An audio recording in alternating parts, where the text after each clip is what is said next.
We now welcome to the program the pride of De La Salle High School. He's an 8-clapper. He's wearing a T-shirt that you're going to like. His name is Sean Farnham of ESPN. He is back. Sean, what is going on? And that is a great shirt. We've seen it before, but it is a great day to wear that shirt. It's always a great day to wear the shirt. I mean, look, the celebration for episode 3000 was enticing, as well as the Cougar Tale that was presented. So, congratulations on 3,000 episodes. Thank you. Jealous that you made a reference that I was the person in the costume when you knew that I wasn't even in the state. When that gets sent to me, it just makes me feel like my FOMO takes over, that I'm not getting any Cougar Tail, and then that's very disappointing for your boy. Yeah. Sean, when you walk around town wearing that shirt, what kind of reaction do you get? In Southern California. Different than the one that I get in Provo. They don't really understand the meaning. They look at me kind of sideways, especially when I'm walking around with my wife walking around with me as I wear this shirt. No, but it's always funny. People always go like, "What's the deal?" Like, and then I was talking, it's a donut. It's the most delicious donut you've ever had in your entire life. Like, that should probably be in parentheses, right? Yeah. Hey, it's a donut. It's a donut. Calm down. Talking about a donut. Yeah. Yes, but no, it was great. But how you guys doing? I mean, you guys doing well? I mean, lots of things to be excited about these days. Hey, over the weekend, Brian Santiago mentioned to the father-sons camp here at BYU that BYU is playing North Carolina in an exhibition. Of course, new rules this year, Sean. You can play two. You don't have the sacred scrimmage. So BYU UNC in the Delt Center, that's going to be a fun matchup. It doesn't count, but certainly that'll be enticing. AJ DeBonce against the Heels. Yeah, no, I mean, I think that's been all part of the process. I mean, when we talked with Kevin Young last season towards the end, I think it was the day that y'all beat Kansas, he talked about, like, hey, I'm learning a lot, and one of them, we've got to have a much better non-conference schedule. And so it doesn't surprise me that he wants to go out and prepare his team a little bit more, even in an exhibition setting, to be ready for the rigors of what will be the Big 12 next year, because Big 12 just gets stronger. I mean, Milos Uzan comes back to Houston. Houston, in my opinion, is the #1 team in the country coming back to college basketball this year. They're obviously in the same conference as BYU, so the tests and the gauntlet that this program went through last year, the test is going to be even that much more, and the spotlight's going to be on it that much more because of the incoming freshman who's pretty good, and Mr. Tater Tot coming back. Mm-hmm. Sean, what do you think of these exhibition games and the fact that they can be televised and the fans can participate? Here's the reality. Get rid of the exhibition and just make them games. Like, does it really hurt to expand the season a couple more games? I think I've been talking to a lot of college coaches. I just was at a charity golf event for cancer in Las Vegas and talked to a lot of coaches. And there's a growing sense amongst a lot of the coaches that I spoke to. They'd like to see the schedule be beefed up to about 40 games in the regular season. Whoa. Play true round robin in conference play. So you play everybody twice in conference play, which increases, obviously, those numbers of games would be the most dramatic increase. Non-conference would pretty much almost stay equal to what it is now, but it would get you up to 40 games and then start the NCAA tournament. Now, the idea of my pushback on that is, well, we can't start the season earlier. No, we don't already conflict with football. Yeah, we're already struggling with the bandwidth of college football fans earlier. So then, in my opinion, you started the same, and maybe you start with some conference games, then go do a non-conference slate, and then come back to your conference. I don't know how you'd break it up or how you want to do it. Yeah. But I think it'd be interesting. Now, I think that obviously if you expand out to 40 games, that then will push back Champ Week, push back the start of the NCAA tournament, which then, everybody will say, well, what about if we go head-to-head with the Masters? We'll be fine. People will still watch the Masters and watch the NCAA tournament. It's amazing how that can happen. Whoa, you can watch more than one thing at once? That's amazing. It's nuts. It's crazy how people don't understand that yet.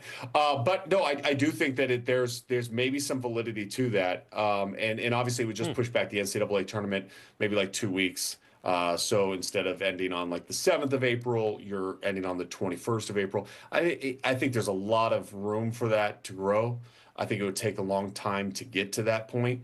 But I think the fact that coaches are already thinking about it, and part of it is from a revenue perspective as well, right? You do buy games in your non-conference, you're spending money to get teams to come and play you in your home environment, versus if you increase those conference games and you double it out in true form, you're generating more money. You're not paying for those games.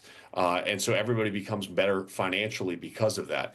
And I think that's one of the driving forces right now as we look to how this new model is going to work in college athletics moving forward, not just where it is at now. And I'll be interested to see if push from spring meetings and things like that actually lead to a moment where we see that kind of growth or change in the coming years. It's obviously not something that's going to happen now, but I do think it's something coaches are pushing more and more for. Look, we'd have to go to the calendar and see if the month of March is even willing to share the madness with half of April.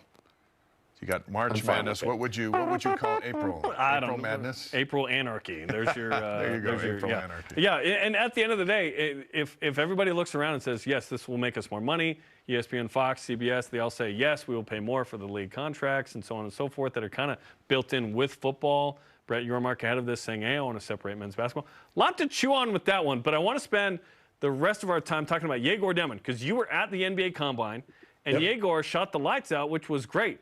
How much did he help himself? What did you notice? I think he's going to be mid-teens in the first round.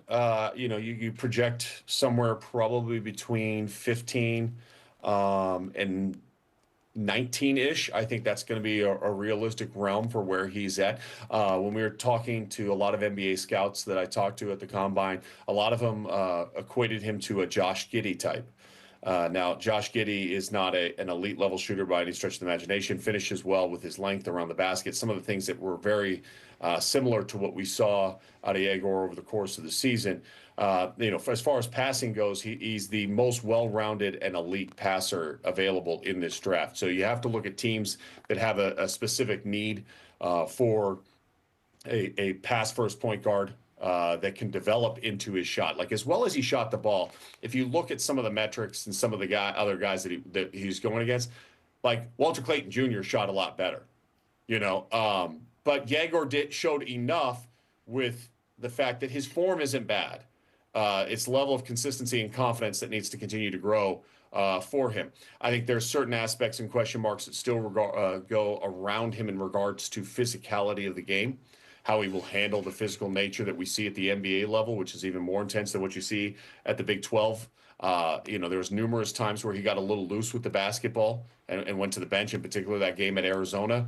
And those are on tape, and those are going to be question marks and things that he has to show over the course of his time during the individual workouts with these teams to try to improve his draft stock. But it's certainly, with his size and his stature, the intrigue is there. And, he will not be available at 20. Like, if he's available at 20, I'd be really shocked.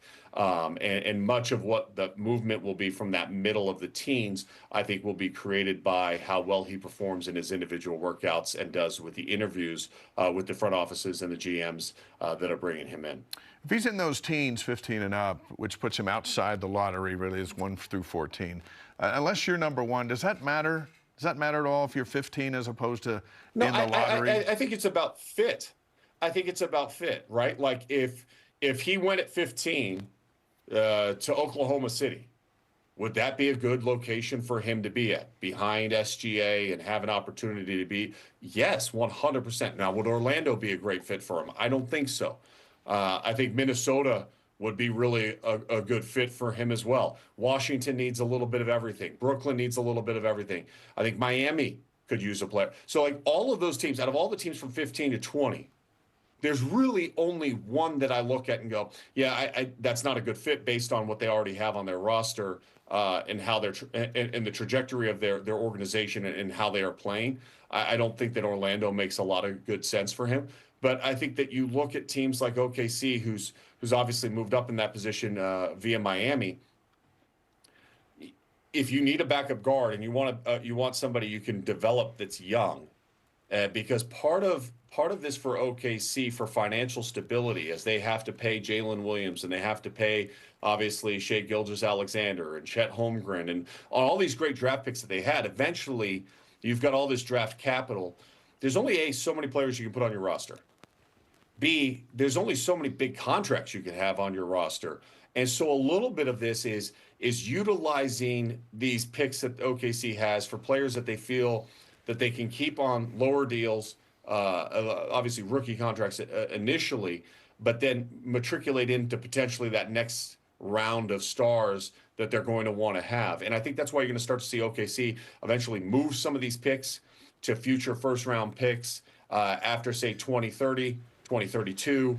And so that when some of these players are starting to age a little bit, that they still have the draft capital at that point in time to potentially move up and get their next star and be able to sustain and maintain the level in which they're playing at right now, which very easily here in a couple of weeks could be the NBA champions. Absolutely. Talking to ESPN's Sean Farnham on BYU Sports Nation. We don't know all the non-conference schedule for BYU quite yet, but let's talk about some of the games that have been reported or published. We know Villanova's the season opener. We know that BYU's playing Clemson in MSG. We know in Orlando they're going to play Dayton, Miami, Georgetown, perhaps Wisconsin in the Delta Center as well. How many quad 1, quad 2 games out of the 13 are good enough for BYU given what kind of roster they have, what kind of seed they want on Selection Sunday, and how tough the Big 12 is?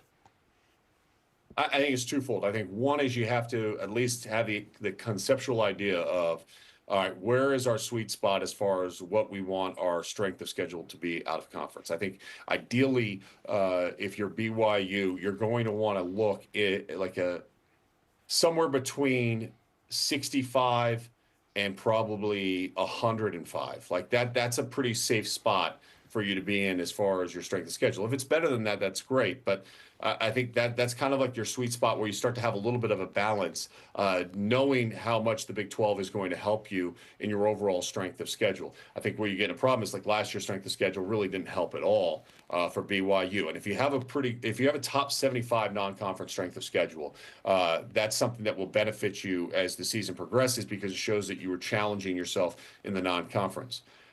I do think there's a balancing act to this based on the roster expectations and what they want. You've got to yo-yo it a little bit because you can't just go all quad ones and high-end games and then all of a sudden be like, well, we're not winning a lot of those games. What is the confidence level of this group before you go through the gauntlet that will be the Big 12? So I think you've got to kind of balance that out a little bit. I like the idea of playing Villanova.